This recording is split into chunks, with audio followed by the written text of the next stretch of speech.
गेल्या 8-10 दिवसांपासून धाराशिव जिल्ह्यात ढगाळ वातावरण आहे, त्यामुळे महागड्या औषधाची फवारणी करावी लागतेय। भूम तालुक्यातल्या अंतरगाव परिसरामध्ये द्राक्ष पिकांवरती करपा आणि बुरशी यासारख्या रोगाचं प्रमाण वाढलंय। अवकाळी पाऊस आणि ढगाळ वातावरण त्यामुळे द्राक्षाचे घड हे मोठ्या प्रमाणात वाढणं अपेक्षित होतं, मात्र द्राक्षांची गळती झाली आहे। त्यामुळे शेतकऱ्यांचं मोठं आर्थिक नुकसान झालंय। याचा आढावा घेतलाय आमचे प्रतिनिधी अर्जुन गोडगे यांनी। गेल्या 7-8 दिवसापासून धाराशिव जिल्ह्यामध्ये ढगाळ वातावरण आहे, त्यामुळे द्राक्ष बागेचेही मोठे नुकसान होत आहे।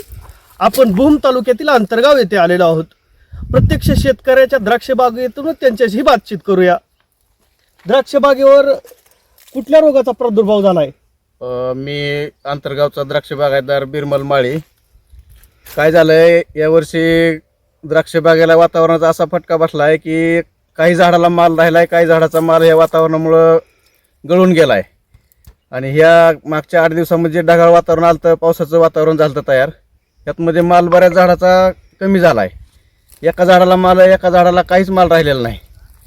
त्यामुळं शेतकरी एकदम चिंतेमध्ये आहे आणि यावर्षी उत्पन्नात बरीच घट होणार आहे।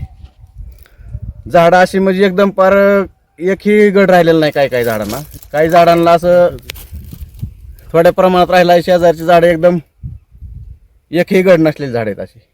वातावरणाचा ढगाळ वातावरण वर्षीचं, त्यामुळे शेतकऱ्याला आतोनात तोटा सहन करावा लागणार आहे।